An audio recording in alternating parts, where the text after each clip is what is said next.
မင်္ဂလာပါကိုအခုနာမည်နဲ့ထမ်းဆောင်ထားသည့်တုံးကိုမိတ်ဆက်ပေးပါအောင်ဗျာ ဟုတ်ကဲ့ကျွန်တော်နာမည်ကတော့ခွန်သိန်းရွှေပါခင်ဗျကျွန်တော်လက်ရှိတာဝန်ထမ်းဆောင်နေရတော့ဟိုပုံမြို့နယ်မြို့နယ်အုပ်ချုပ်မှုတာဝန်ထမ်းဆောင်နေပါတယ်ဖက်မှာလည်းကျွန်တော်တို့မြို့နယ်စီမံခန့်ခွဲရေးနဲ့အုပ်ချုပ်ရေးကော်မတီဥက္ကဋ္ဌကိုတာဝန်ထမ်းဆောင်နေပါတယ်ခင်ဗျဟုတ်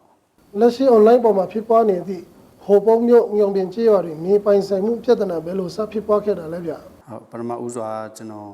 ဒီညောင်ပင်ကျေးရွာဆိုတဲ့ဟာလေးပြောချင်ပါတယ်ညောင်ပင်ကျေးရွာဆိုတာကျွန်တော်တို့ပြည်ထဲအမည်ပေါ့ကျေးရွာထဲမှာမပါပါဘူးလက်ရှိကျွန်တော်တို့ဟိုပုံမြို့နယ်မှာကျေးရွာ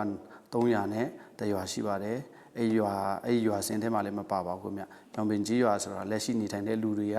သူတို့နေထိုင်တဲ့နေရာကိုညောင်ပင်ကျေးရွာဖြစ်သူတို့ခေါ်ဟိုထားတဲ့နာမည်ဖြစ်ပါတယ်ဒီဟာနဲ့ပတ်သက်ပြီးတော့ကျွန်တော်ရှင်းပြရမယ်ဆိုရင်ဒီမြေယာကိစ္စနဲ့ပတ်သက်ရှင်းပြမယ်ဆိုရင်နည်းနည်းဟိုရှည်ဝေးတော့ရှိတယ်ဒါပေမဲ့တတ်နိုင်ဆုံးကျွန်တော်အချင်းချုပ်ပြီးတော့ရှင်းပြဆောင်ရွက်တော့မှာဖြစ်ပါတယ်ဒီမြေနဲ့ပတ်သက်ပြီးတော့ကျွန်တော်တို့19ရက်6လ2025မှာကာကွယ်ရေးဝန်ကြီးဌာနကနေကျွန်တော်တို့မြေ area 14119.98 ဧကကိုကျွန်တော်တို့နိုင်ငံတော်ကိုပြန်လည်အပ်နှံခဲ့ပါတယ်ဒီနိုင်ငံတော်ကိုပြန်လည်အပ်နှံထားတဲ့ဒီမြေထဲကနေဒီမြေကနေနိုင်ငံတော်ကနေပြီးမှကျွန်တော်တို့18ရက်9လ2019မှာပြည်ထရေးအမိန့်ကြော်ညာစာနဲ့ကျွန်တော်နိုင်ငံတော်က state land အဖြစ်သတ်မှတ်ထားတဲ့မြေဖြစ်ပါတယ်state land သတ်မှတ်ထားတဲ့မြေ area 14119.98 ထဲမှာ98ဧကထဲမှာမှကျွန်တော်တို့961.85 ဧကကို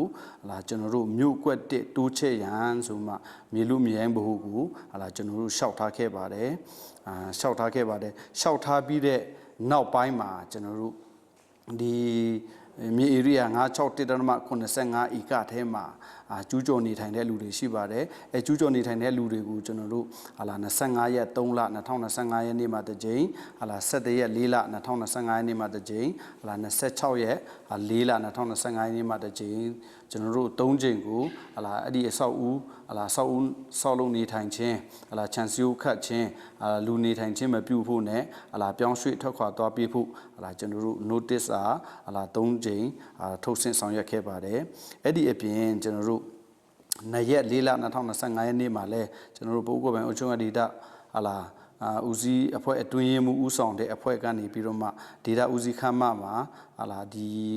နေထိုင်တဲ့ကာယကံရှင်တွေအကုန်လုံးကိုခေါ်ပြီးတော့နေထိုင်ခြင်းမပြုဖို့နဲ့ပြောင်းရွှေ့ထွက်ခွာပေးဖို့ကျွန်တော်တို့ကာယကံရှင်ကိုယ်တိုင်ဖိတ်ကြားပြီးတော့ကျွန်တော်ချပြရှင်းလင်းဆောင်ရွက်ခဲ့ပါတယ်နော်အဲ့ဒီထဲမှာကျွန်တော်တို့မေလူမြင်းဘဟုရှောက်ထားတဲ့ထဲမှာကျွန်တော်တို့မေလူဘင်းဘဟုကနေကျွန်တော်တို့17ရက်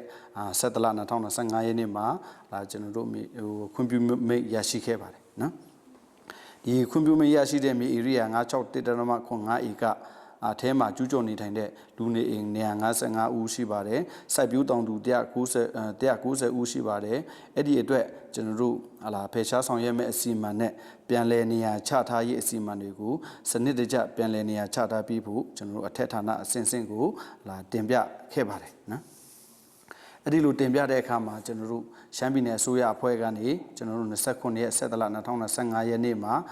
လှုပ်ထုံးလုပ်နည်းနဲ့အညီစနစ်တကျအစီအမံဆောင်ရွက်သွားဖို့ဆိုမှကျွန်တော်တို့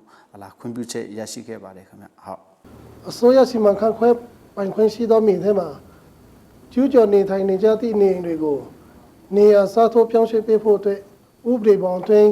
တရားဝင်ပိုင်ဆိုင်မှုဖြစ်အောင်ဘယ်နေရာဘယ်လိုစီမံခန့်ခွဲထားပါတယ်လဲဗျာဟုတ်ကဲ့လက်ရှိ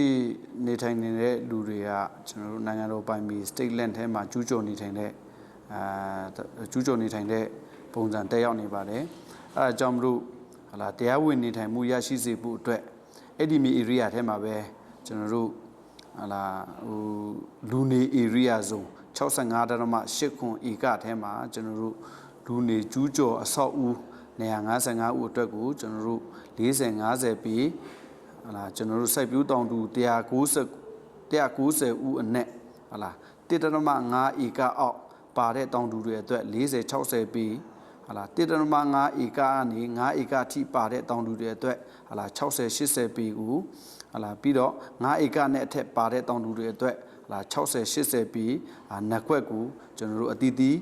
ပြန်လည်နေရာချထားပေးနိုင်ရေးကျွန်တော်တို့စီမံဆောင်ရွက်ပေးထားပါတယ်ခင်ဗျဟုတ်နေရာစားထိုးပြီးသည့်အခါမှာ ငွေကြေးတွေပေးသွင်းရတယ်လို့ကြားသိရတယ်ဗျ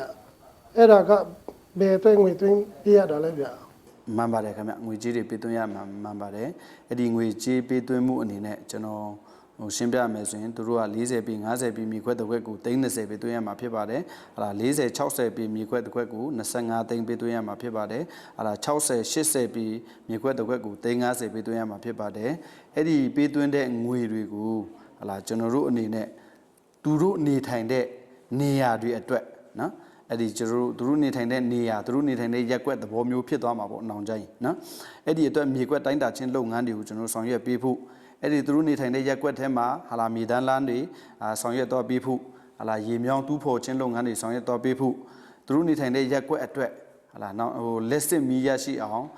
လက်စစ်မီးတွေ့တန်းချင်းလုပ်ငန်းတွေဆောင်ရွက်ပေးဖို့အတွက်ဟာလာကျွန်တော်တို့ဟာလာဒီမြေကွက်တစ်ကွက်ချင်းစီအတွက်ဟာလာအလူဟိုဟာလဲငွေပေးသွင်းစနစ်ကိုဆောင်ရွက်ငွေပေးသွင်း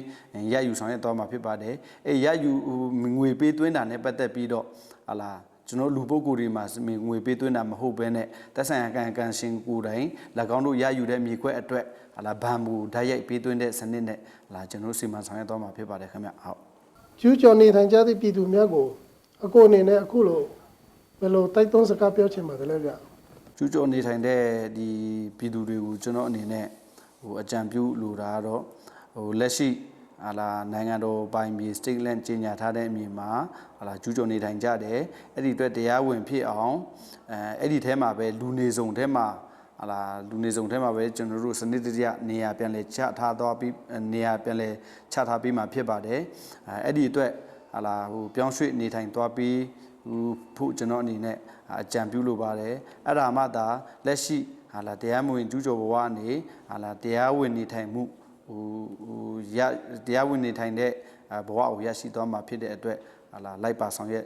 နေထိုင်သွားကြဖို့ကျွန်တော်အနေနဲ့ဟာလာအကြံပြုလိုပါတယ်ခင်ဗျဟုတ်